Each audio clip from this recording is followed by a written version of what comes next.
A psicanálise e o comportamento humano são os temas do programa de hoje. A minha conversa, gravada no Copacabana Palace, é com um dos mais importantes psiquiatras e psicanalistas brasileiros, o Dr. Carlos Baiton. Dr. Baiton, um grande prazer conversar com o senhor. O senhor que é um psicanalista dos mais eméritos do nosso país. Vamos ter que aprender muito com o senhor hoje.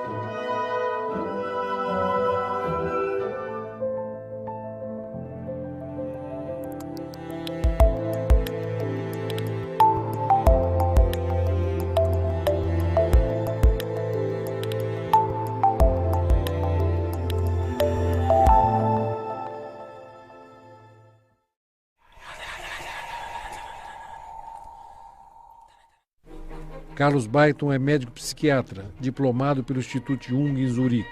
Ele é fundador da Sociedade Brasileira de Psicologia Analítica e tem título de notório saber pela USP e PUC de São Paulo. Dr. Baiton tem uma agenda repleta de cursos e palestras no Brasil e no exterior, ensinando e divulgando a obra de Jung. Seus conceitos sobre o tema originaram a psicologia simbólica junguiana. Como é que o senhor entra para esse lado, assim, digamos, da psicanálise?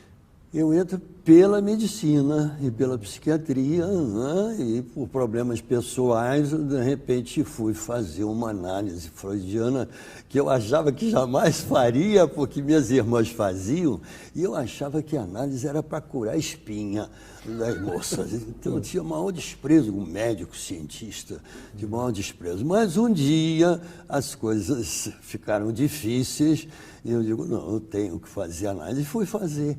E me apaixonei por Freud, já estudei a obra toda e me tornei, eu digo, eu sou quase um psicanalista. Mas ainda não era médico, né? Estava muito na cardiologia. Estava na cardiologia. Porque a cardiologia, naquela época, desabrochou, como só de palhar no México, com a vetocardiografia, o cateterismo, as lesões das crianças e a operação do coração infantil, na medicina aquilo era a coisa mais maravilhosa. E eu fui naturalmente para lá. E estava na minha análise, quando fui assistir um paciente meu de cardiologia, que foi ser operado, era um rapaz de 25 anos, negro, alto, chamava Benedito. E tivemos uma relação muito afetiva. No pré-operatório, ele foi operado, era uma estenose mitral, foi operado, eu o acompanhei, né? E o Benedito faleceu depois da operação.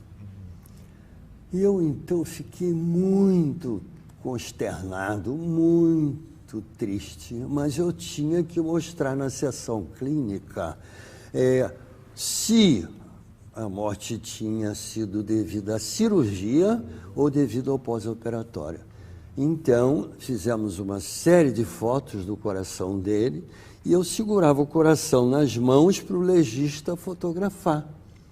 E mostrando que a válvula mitral tinha sido operada, muito bem operada, e que ele tinha sido curado, mas que no pós-operatório ele tinha vindo a falecer. Fui para a sessão de terapia, deitei no divã e, analisando a minha consternação, naquela noite eu tive um sonho que eu estava com o coração do Benedito nas mãos, aberto, e a válvula mitral curada. O meu terapeuta, que era o Evaldo Mourão, ex-cardiologista também, disse, Carlos, esse é o seu coração ferido. Eu levei um impacto tão grande, senti na mesma hora, quando eu compreendi o símbolo do coração e da emoção ferida, e que eu vivia na cardiologia, eu senti, eu sou analista, não sou mais cardiologista. E daí em diante eu fui para a psicanálise, em função do símbolo. E o símbolo se tornou o centro da minha busca e da minha obra. E aí é que deu-se a grande complicação, porque eu me tornei analista freudiano, psicanalista, apaixonado por Freud, mas conheci a doutora Anísia. O nome da doutora Anísia da Silveira é uma referência mundial na psiquiatria. Ela utilizava métodos que recusavam os tratamentos tradicionais e incentivava a terapia ocupacional, para a recuperação dos doentes mentais. Para desenvolver o seu processo de tratamento, a doutora Anísia da Silveira instalou ateliês no interior do Hospital Psiquiátrico Pedro II, no Rio de Janeiro, orientando os monitores a não interferirem na produção criativa dos pacientes. Estas obras, produzidas por eles, deu origem ao Museu de Imagens do Inconsciente, fundado em 52 e que funciona até hoje no subúrbio carioca do Engenho de Dentro. O museu reúne em seu acervo pinturas, desenhos e esculturas de pacientes do setor de terapia ocupacional e reabilitação do Instituto.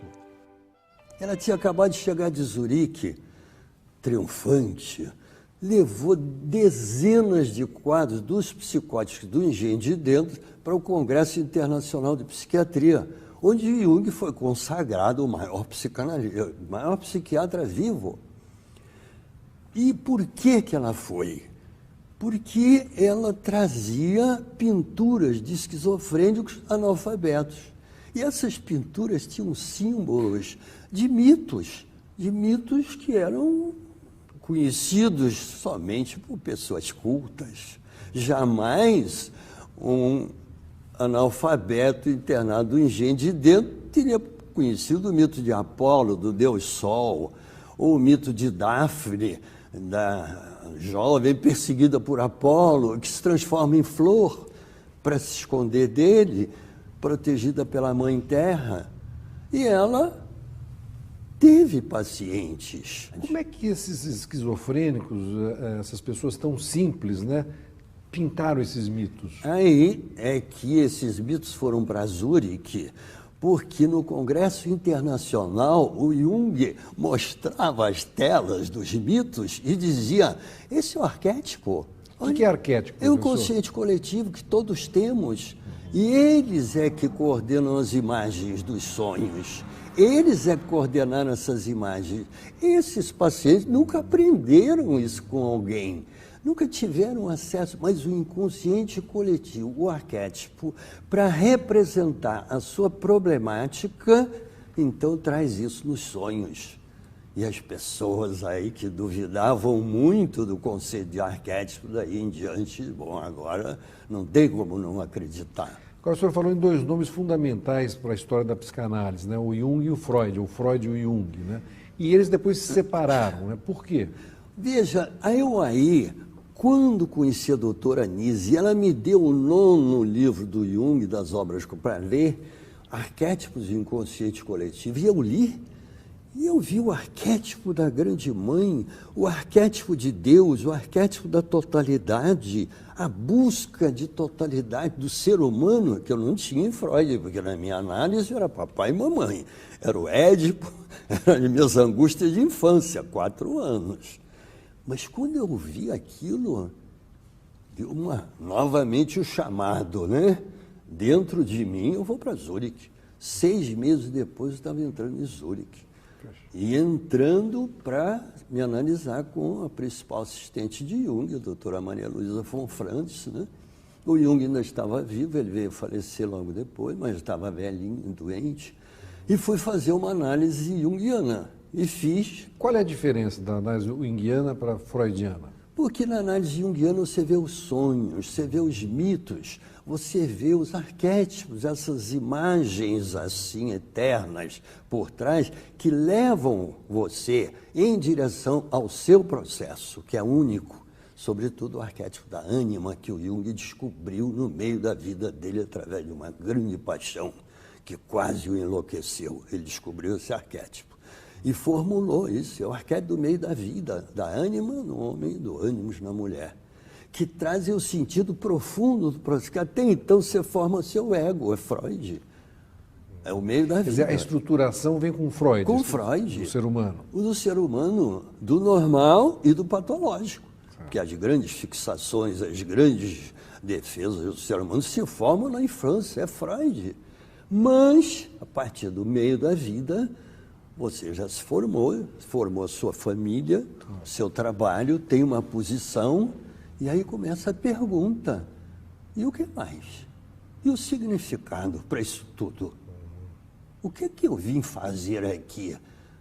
porque você começa a sentir o início do fim, você começa a sentir o desapego. Seu corpo mostra a você esse desapego. E aí você se pergunta, mas isso tudo que passou, será que vai acabar de repente? Aí o Jung diz, não. Você tem um processo dentro de você que vai se mostrar quem você é profundamente e por que você veio. Você tem que ver seus sonhos, tem que se ligar nos seus símbolos para compreender isso. Aí são os arquétipos da ânima e do ânimos do final da vida. Então, quando eu cheguei em Zurique e vivi isso, eu disse, mas meu Deus, que coisa maravilhosa, mas o amor por Freud estava lá. E a formação para chegar aqui é Freud. Nós temos que unir os dois. Professor Freud, Dr. Jung. Estas são cenas de Um Método Perigoso, do diretor canadense David Cronenberg. O filme fala da troca de experiências e das divergências de pensamento entre Jung e seu mentor Sigmund Freud, o fundador da psicanálise. You mustn't think I have a closed mind. I have absolutely no objection to your studying telepathy or parapsychology to your heart's content. But I would make the point that our own field is so embattled that it can only be dangerous to stray into any kind of mysticism. Don't you see, we have to stay within the most rigorously scientific confines. You all right? Yes, but I can't agree with you. Why should we draw some arbitrary line and rule out whole areas of investigation? Precisely because the world is full of enemies, looking for any way they can to discredit us. And the moment they see us abandon the firm ground of sexual theory to wallow in the black mud of superstition, they will pounce. A luta era assim, radical. Os junguianos achavam que os freudianos não entendiam nada de espiritualidade, que o Freud tinha dito que a religião era uma grande neurose, por um problema com o pai não resolvido. Então iam agora ver o paizinho bom no altar, rezar para ele, para não ver que o pai do parricídio, do complexo de Édipo deles, estava dentro deles. Freudianos, por sua vez, este Jung, além de místico, ele é charlatão e meio psicótico, porque ele fica nessas imagens, nesses mitos. Ele é um indivíduo desajustado. Então era uma guerra entre as duas tribos. E eu dividido, com dois amores. Eu digo, não, eu tenho que encontrar o denominador comum deles. E aí vi que o próprio arquétipo do final da vida tem o seu arquétipo da pai e da mãe, do matriarcal e do patriarcal, no início da vida. Queria que você explicasse um pouquinho para o público o que é o arquétipo. O arquétipo é o instinto que nós temos. Por que nós queremos comer? Por que nós temos, de repente, atração sexual? Ou por que temos atração pelo mar, para travessia ou para subir as montanhas? Por que isso é da nossa espécie? São os instintos. São os instintos, que chamamos as pulsões na psicanálise, e chamamos os arquétipos, né? Na psicologia analítica, que é a psicologia do Jung. E o senhor costuma dizer, inclusive, que certos instintos, que é mais fácil do que dizer arquétipos, como os ciúmes ou como a inveja, podem ser bons também. Isso, eu ponho então a teoria das polaridades do Jung. Você tem um símbolo, tem uma vivência, ela pode ser normal ou doente. E o problema, inclusive esse é o grande problema com a psiquiatria, é que você não pode focalizar a doença somente nela. Você tem que procurar na doença qual a função que a tornou função normal. Tem que procurar. Você falou no ciúme, por exemplo, e na inveja. Eu coloco como duas funções estruturantes, que são arquetípicas, mas são funções estruturantes da consciência, fundamentais. O senhor diz estruturante no sentido que elas estruturam o ser humano. A consciência. Formam o ego. Então, você vê o ciúme normalmente funcionando. O ciúme é o guardião do amor. É o que te avisa, amigo, perigo à vista. Olha lá. E para a esposa também. Atenção, que ele está olhando muito para a esquerda. Mas ele vira patológico quando é demais, né? Ele de segurança passa a torturador, algoz. Aí eu tive esse caso que é uma mulher linda, casada, ele tinha um ciúme patológico, ele ia com ela à festa, no final da noite ela chegava em casa cheia de hematomas, nos beliscões dele, que ele cismava que eram homens que olhavam uma mulher linda, ele levava as férias, os homens olhavam, mas aí ele cismava que ela correspondia, mas era o ciúme patológico. E assim a inveja também. Eu coloco isso, a inveja, com uma função poderosíssima do normal. A inveja nos leva a trabalhar, nos leva a buscar. Você vê um grande homem, você vê um grande ídolo, você tem a inveja. Ou inveja no bom sentido. No bom sentido. Claro. Você quer aquilo para você. Você vai estudar, vai trabalhar, aquilo é ânimo. A inveja é uma função maravilhosa.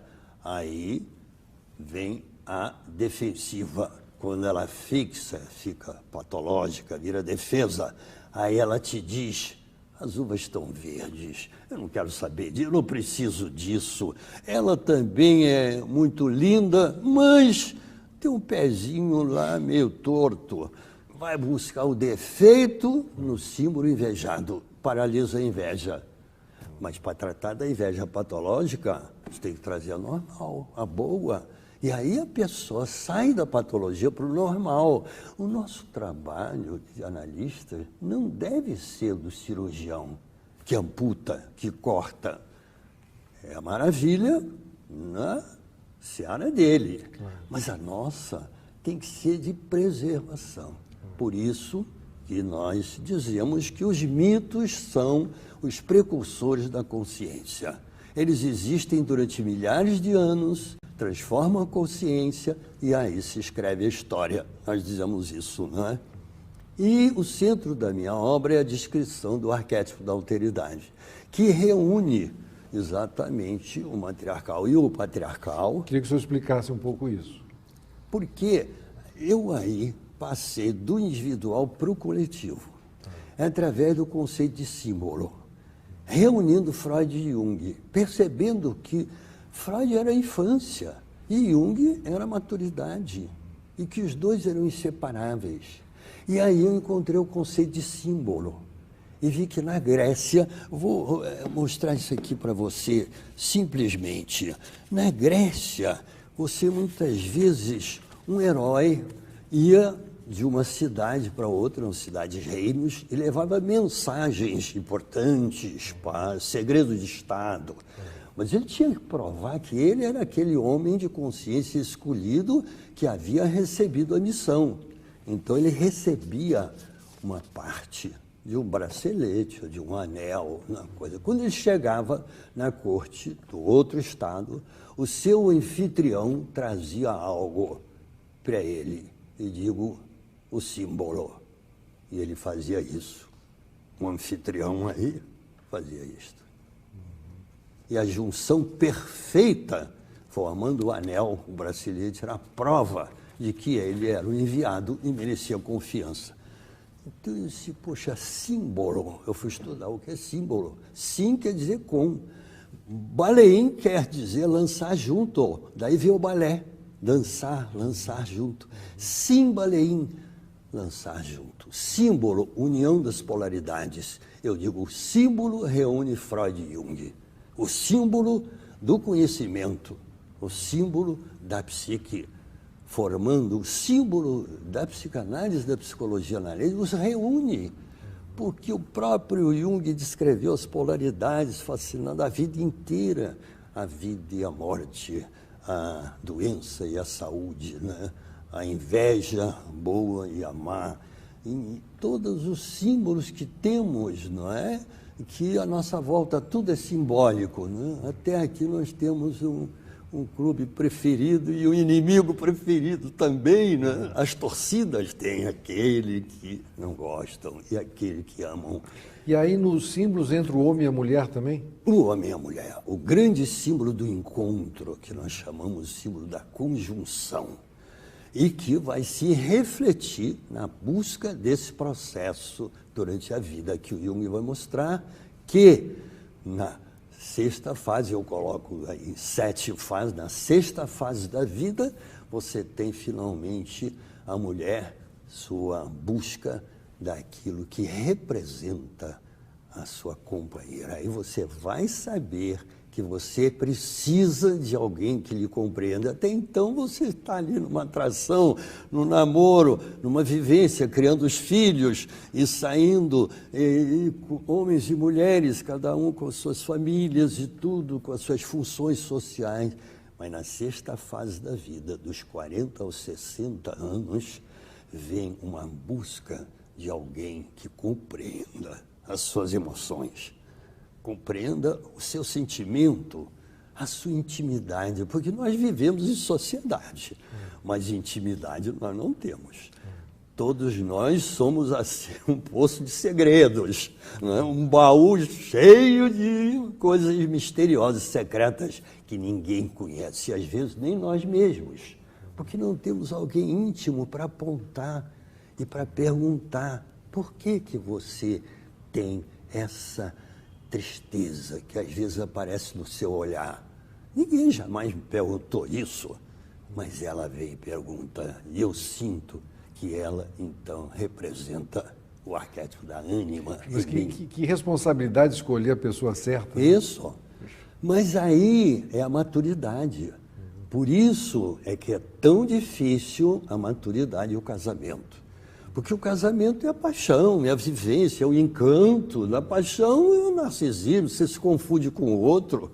Muitos casais brigam porque depois de casados, quando eles aparecem, você é diferente daquela que me seduziu. Ele fala assim, mas aquela que me seduziu, ela disse, eu não te seduzi nada, você é que veio me conquistar. Então eles ficam brigando porque não admitem as diferenças. E, no entanto, o grande segredo do casamento é que eles foram atraídos pelas diferenças. Quando a gente examina os casais, eles são tipos opostos. Um é um intelectual, o outro é um afetivo. Um é um extrovertido falante, outro é um introvertido quietinho, né? Um é tímido, o outro é absolutamente extrovertido, né? Então, é isso que faz a atração do casal. Mas o casal não sabe disso, porque ele de início se mistura com o outro e acha que o outro é ele mesmo. É um narcisismo do casamento. Quando o senhor falou dos sonhos e do inconsciente, quer dizer, muito de nós, a maior parte de nós está no inconsciente.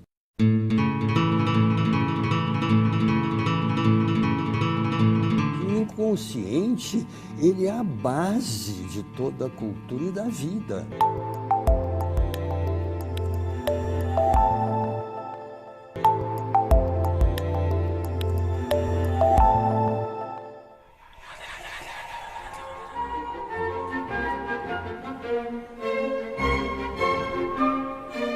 O senhor falou dos sonhos e do inconsciente, quer dizer, muito de nós, a maior parte de nós está no inconsciente.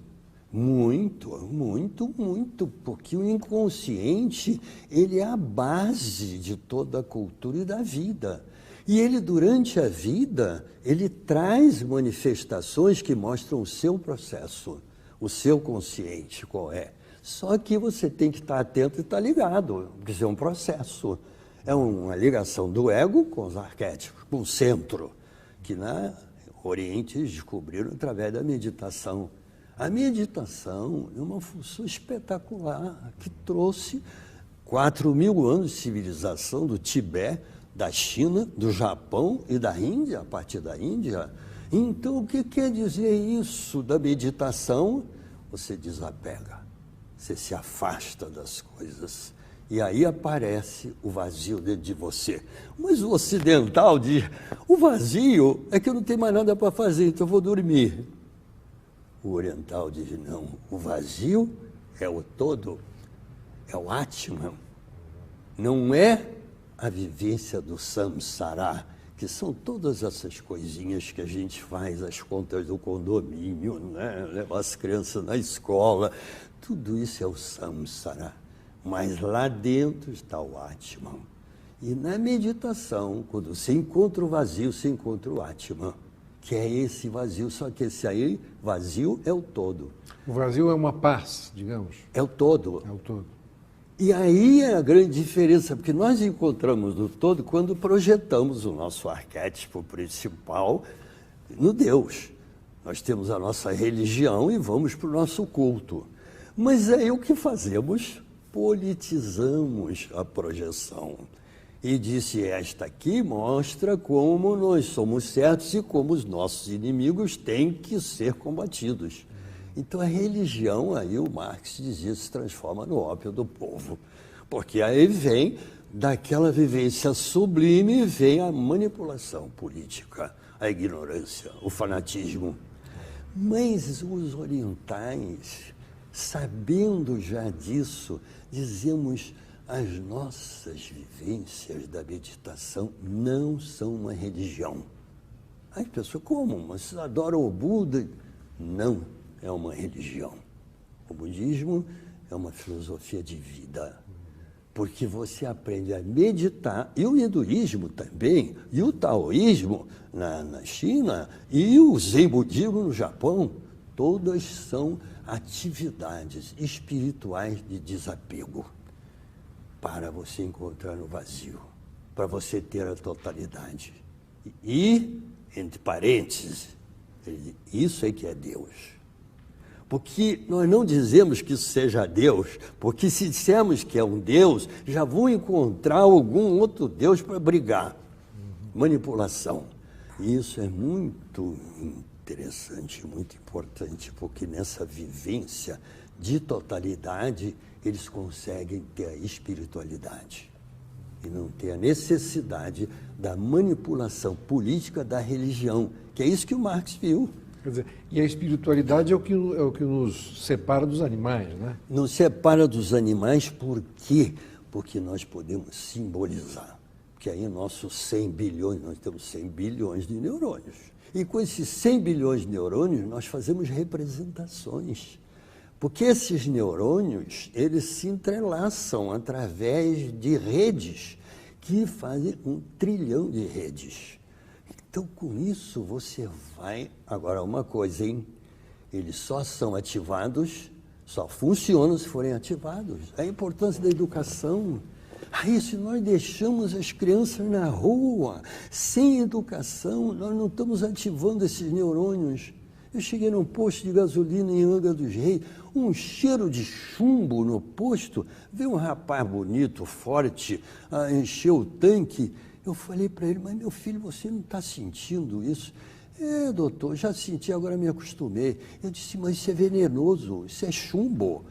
Isso vai envenenar você não tem outra. Doutor, eu só sei fazer isso. Forte, bonito, inteligente, ele só aprendeu aquilo. Os neurônios dele, ó. Então, é preciso educação para ativar os neurônios. Falando em educação, professor, com esse mundo ultramoderno, pós-moderno que nós vivemos, né, a educação também tem que ser modificada, né? Mas, de uma certa maneira, revivida. Temos que ir aos grandes mestres, temos que ir àqueles do passado, os sábios, que desenvolveram a educação. E nenhum deles, Confúcio, por exemplo, jamais privilegiou a educação só cognitiva. Hoje as pessoas estão no cognitivo, no racional, e querem, então, laptops para as crianças, para desenvolver, acham que isso é educação, e não percebem que a educação é a formação da personalidade, é a integridade humana, por conseguinte, é razão, emoção, é pensamento e coração.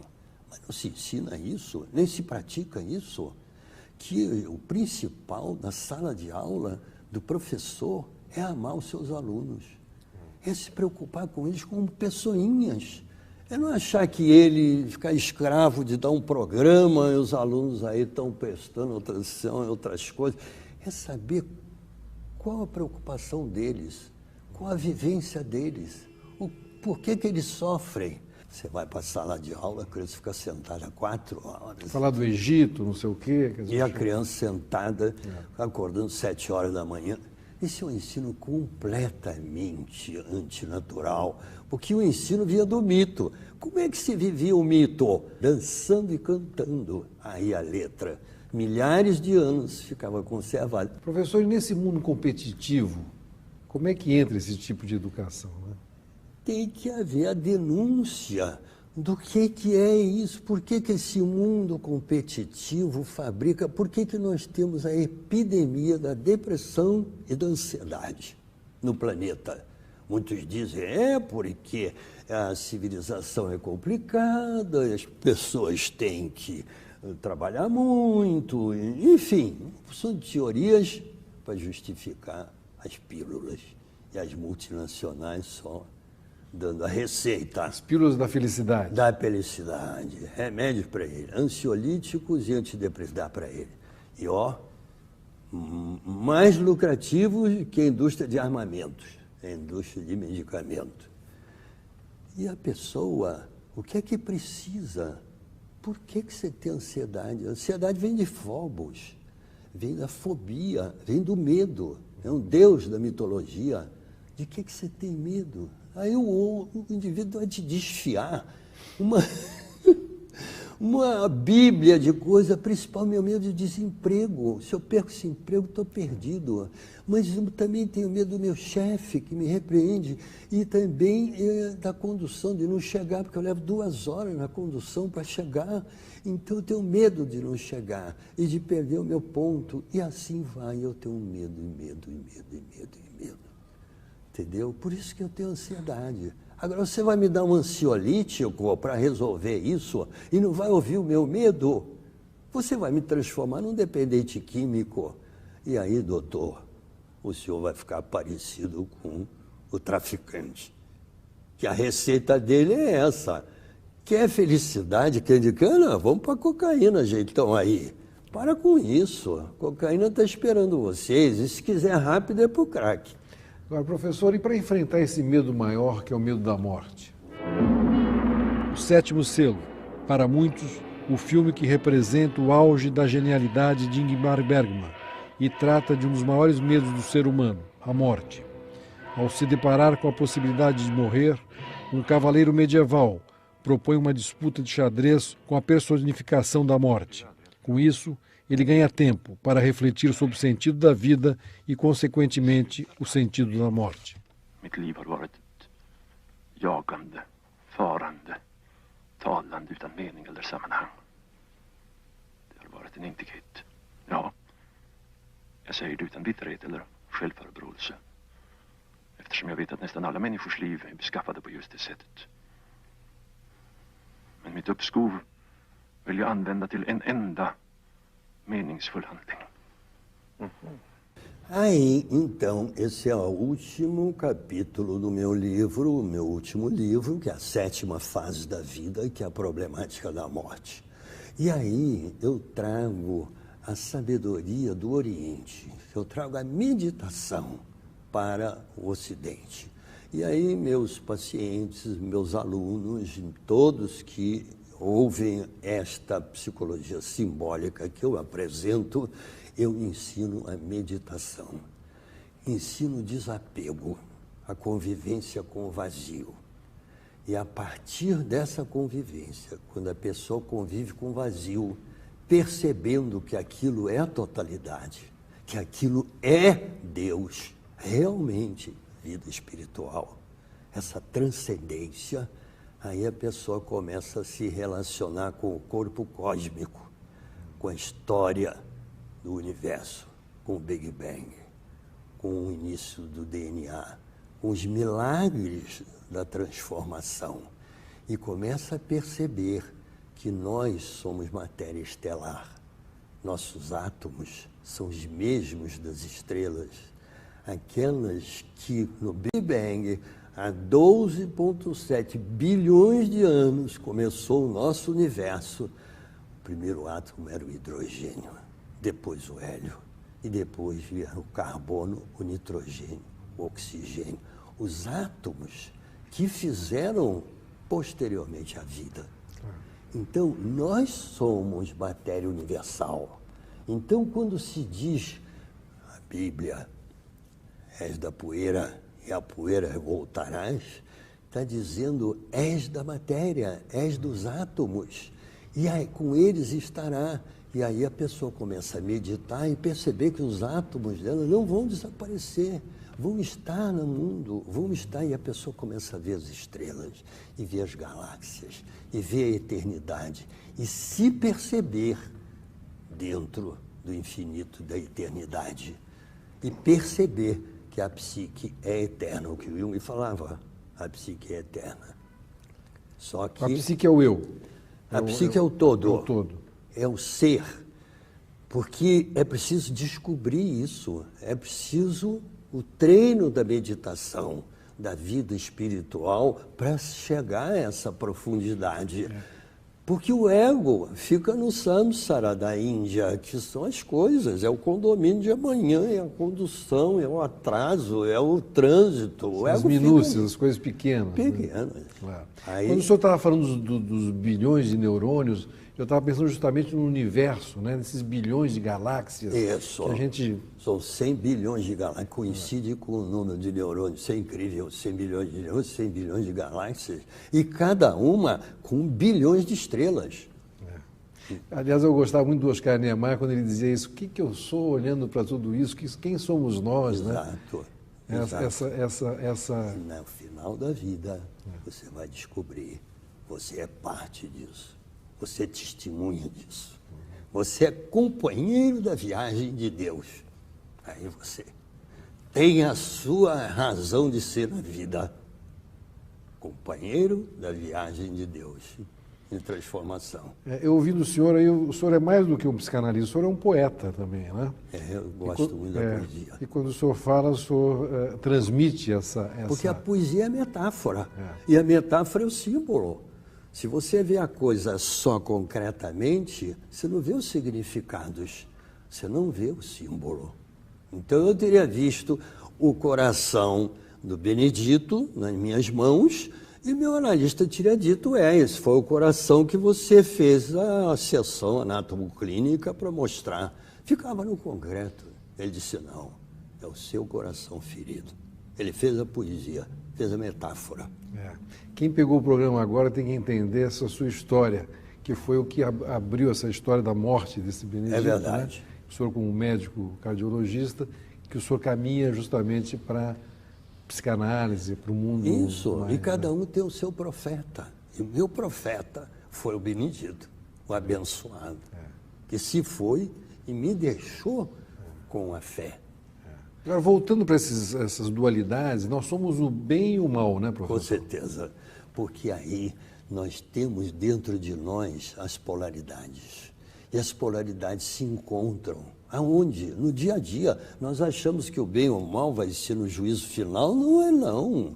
O bem ou o mal é no dia a dia, no que nós fazemos com um irmão, com um chefe, com um subordinado, com alguém que encontramos na rua. Aí que está o bem ou o mal. Por quê? Porque aquilo é símbolo. Aquilo não é concreto. Você encontra uma pessoa e você está falando com ela, é um símbolo, uma pessoa. E então você pode ajudá-la ou não. Você pode ir prejudicá-la ou não. Você pode ir para o caminho do bem ou para o caminho do mal. Está em você. Os filósofos chamam do livre-arbítrio. Porque se você prestar atenção, se você não agir assim, automaticamente, mas se agir conscientemente na vida e prestar atenção que tudo que você faz é símbolo, você vai ver que tudo que você faz é fonte do bem ou do mal. E que você tem a possibilidade de atuar de um lado ou de outro. E que você, então, é, de certa forma, a bússola do seu processo de individuação, que é a sua busca de Deus, de totalidade ou do demônio. No mito é antítese de Deus. Então você pode estar a serviço de uma busca de totalidade ou de uma busca de algo destrutivo. Quer dizer, o senhor acha que a única saída do ser humano é acreditar em alguma coisa? estou falando de vivência, eu estou falando de transcendência, de você perceber a força maior que está em nós.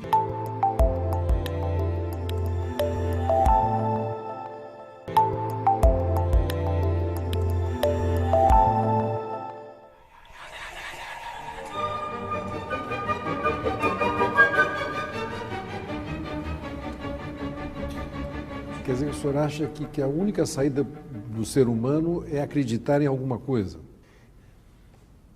Não é acreditar, é perceber o que é. Fizeram essa pergunta para o Jung, você acredita em Deus? Ele disse, acredito, eu sei. Por quê? Porque eu tenho a vivência. Eu estou falando para você, não é de acreditar num lobisomem, escondido atrás de uma árvore. Não, isso é acreditar. Não. Eu estou falando de vivência. Eu estou falando de transcendência, de você perceber a força maior que está em nós. E essa força maior é o universo. É só olhar para as estrelas, é só olhar. O início da ciência, nós achamos que a ciência é uma coisa tão complicada que ninguém entende hoje o que é a ciência. O início da ciência, com Copérnico, é olhar para o céu e ver o Sol em torno da Terra e perceber que isso é a aparência. Mas por trás disso tem a essência. A Terra gira em torno do Sol. E então a essência está por trás da aparência, mas está escondida. Você tem que procurar. O senhor falando na aparência, eu estou pensando aqui que o mundo hoje vive de aparências. Vive. Pouco se pensa, e pouco é o problema se busca, né? da cultura de consumo, só que esta cultura não fecha a conta. E a nossa civilização, a nossa espécie caminha para a destruição. Se nós continuarmos na cultura de consumo, a nossa espécie vai para a exaustão das reservas e para a guerra, pela água, pela comida. Os países vão guerrear. Como é que nós vamos alimentar os bilhões que tem na China e na Índia juntos? Como é que vamos sem água, sem comida, sem cereais? Então, e o consumo também não leva à felicidade, né? Porque o consumo é um saco sem fundo. Mais você pega, mais você quer. Por isso que está crescendo no mundo a sustentabilidade, que é a responsabilidade do global. Você faz alguma coisa, você produz alguma coisa, você tem que ser responsável pela produção, pela atuação, pelo mercado e pelo lixo. Você tem que fechar o ciclo. Isso é a sustentabilidade, que está entrando nos países, que é contrário ao consumo. O que você quer consumir e pronto. Isso aí é algo muito complicado, porque a nossa espécie tem que se conscientizar da sombra. Nós chamamos a sombra, seguindo Jung, esse lado destrutivo da personalidade, esse lado que não contribui para o todo, que no mito é o demônio, porque é interessante o símbolo. Símbolo quer dizer união, quer dizer o produtivo. Mas qual é o oposto do símbolo? Diabolon. É o que destrói, o que desune, entendeu? E no mito cristão, nós temos exatamente a força do Cristo e do demônio, que é o mito da nossa civilização, é o mito que fez a ciência. E é dentro desse mito que nós temos que ver o que é destruição e o que é construção. Mas, professor, tudo em nós está na nossa cabeça, né? No nosso cérebro, né? A imaginação, por exemplo, pode ser um perigo. Ela pode ser maravilhosa, mas pode ser um perigo também. As pessoas imaginam coisas sobre os outros, por exemplo, que são absurdos às vezes, né? Com certeza. Até num casal, por exemplo, né? O que o senhor mais viu no seu consultório, nesses anos todos? O que o ser humano se perde tanto com... É a negação da imaginação. Porque a imaginação nos leva para a totalidade. A imaginação que surge em nossos símbolos, nossos chamados, nossos amores, nossas vocações, nossas causas, nossos ideais, Essa imaginação é que evita a doença mental. E a doença mental vem por não trabalhar essa imaginação criativamente e vivê-la destrutivamente. É o exemplo da droga. As pessoas acham que a droga, que o narcotráfico vai ser combatido com polícia. Mas nós temos na nossa cultura exemplos disso, que isso é impossível. Nós temos a lei seca nos Estados Unidos com o álcool. O que a repressão conseguiu criar? Al Capone, né? O gangster, o Al Capone. Até que eles resolveram parar de reprimir. E as pessoas diziam, mas eles vão se embebedar, a humanidade vai se destruir. Ele disse, mas aí nós vamos ter o Alcoólico Anônimo. Então não há para cuidar dos alcoólatras. Mas nós não vamos ficar na mão de bandido se nós reprimirmos. É o que nós estamos na mão dos bandidos. Eles fabricam os criminosos e nós fabricamos as prisões cada vez maiores. Fabricando mais criminosos. Né? Mais criminosos. Por quê? Porque aí você tem que perguntar, a droga é feita pelo crime? É, está fabricada. Mas a droga independe do mercado, das pessoas, da cultura? Não. O crime fabrica, e os narcotraficantes dizem isso. Vocês nos acusam de demônios, de coisa. Demônios são vocês que compram a droga. Nós somos comerciantes. Então, tem que ver por que as pessoas querem a droga, querem a imaginação. A vida delas é pobre. Elas não têm o todo. E com a droga tem o todo. Você vai cuidar de um drogadito e ele está, vamos dizer, ou na cocaína, ou vamos dizer no crack, ou na maconha mesmo, né? E ele vai te dizer, doutor, o senhor conhece o barato? E você se der uma de doutor, diz, não, porque eu sou... Ele diz, doutor, então acabou o papo aqui, não tem mais conversa. Agora, se disser, não, eu conheço e sei o que a droga traz, que é a imaginação. Ele diz, doutor, o senhor está com a gente. Aí você vai dizer, eu estou com você pela imaginação que você quer, que tem muitas maneiras de chegar, não só pela droga. Eu estou com você para mostrar esse caminho e para mostrar o quanto você, buscando esse caminho, você está se destruindo. Você tem que ir pelo caminho, o caminho da imaginação, o caminho da criatividade, o caminho do ensino, não é do ensino racional, do ensino da criança ter amor ao saber, pela emoção. Professor, o senhor está falando agora novamente da educação, né? Eu estou pensando nessas novas maneiras de se educar com esses jogos eletrônicos, né? Com essas, você pode entrar dentro do oceano ou entrar num museu. O mundo mudou completamente, né? O virtual e o real, né? Como é que o senhor trata essa questão? Eu tenho um livro sobre educação e no final desse livro eu entro nas técnicas expressivas capazes de trazer a imaginação dentro do reino virtual, de você poder exatamente vivenciar. Não é só entrar no oceano, você pode entrar na história, você pode entrar em Pompeia e vivenciar o Vesúvio e ter uma aula de história sobre isso. Mas junto com isso, você tem que ter a emoção com a criança. Você tem que ter o professor ligado na criança, mostrando que ela é um ser que caminha como um processo. Você tem que ter amor pelo aluno. É o amor que guia a vida. Só que nós achamos que é o intelecto e que nós temos que fazer mais máquinas, e não percebemos que isso que faz a educação, que lá no interior do Brasil, onde não tem nada de escola e todo mundo está de pé no chão, essa força está lá presente.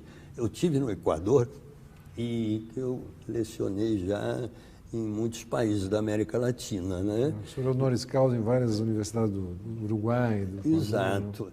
Formando analistas e tudo. Não é? No Equador, entrei em contato com pessoas que lecionavam para os índios. para crianças de filhos de indígenas que estavam se aculturando e tudo. E eu vi umas moças com uma criatividade. Elas dançavam com os alunos, elas cantavam junto, elas pediam, e os alunos aí adoravam, aprendiam. Eu digo, está aqui, neste fim de mundo, essas pessoas, né, ligadas a culturas inteiramente perdidas, com um ensino absolutamente igual ao que eu quero, professo no meu livro e digo que é preciso fazer na cidade. E por que elas faziam isso? Porque elas amavam os alunos, elas se entregavam. E se for ensinado isso aos professores, se for permitido, Roberto, permitido, porque se você for fazer isso na escola, você vai ser chamado a atenção. E a senhora tem que concentrar no programa. A senhora ficar falando com os alunos o que é que eles sentem, tudo não. A senhora tem que cobrir o programa de geografia. Eu digo, tudo bem, fica com o programa. Ponha o programa dentro do seu coração, ensina para as crianças, procura saber. Meu filho, você hoje está... Ele vai dizer, eu não tomei café, eu estou com fome. Por quê? Porque você olhou nos olhos dele. Agora, o que a pessoa faz? Ela dá a matéria e daqui a 2 meses vai fazer uma prova para saber se aprende. Eu disse, isso é um absurdo, fazer uma prova. A tua prova é o teu olhar. Você tem que olhar para o aluno e sentir ele por dentro. E ele, de repente, vai dizer, doutor, professor, não estou enxergando. Você vai descobrir que ele tem um defeito, que ele precisa de um oftalmologista, né, de aula de geografia. Você tem que olhar para ele como uma pessoa e ver a necessidade dele e se entregar. Aí o aluno vem. Professor, infelizmente, estamos terminando nosso programa. Foi uma aula maravilhosa que o senhor nos deu. E o senhor falou a questão do amor, né? Eu uma vez entrevistei o Chagall, ele já está com 96 anos. Eu perguntei o que é a coisa mais importante da vida para o senhor. Ele falou o amor. É o que o senhor nos mostrou nesse programa. Exatamente. Muito obrigado. Roberto, muito obrigado. Muito obrigado.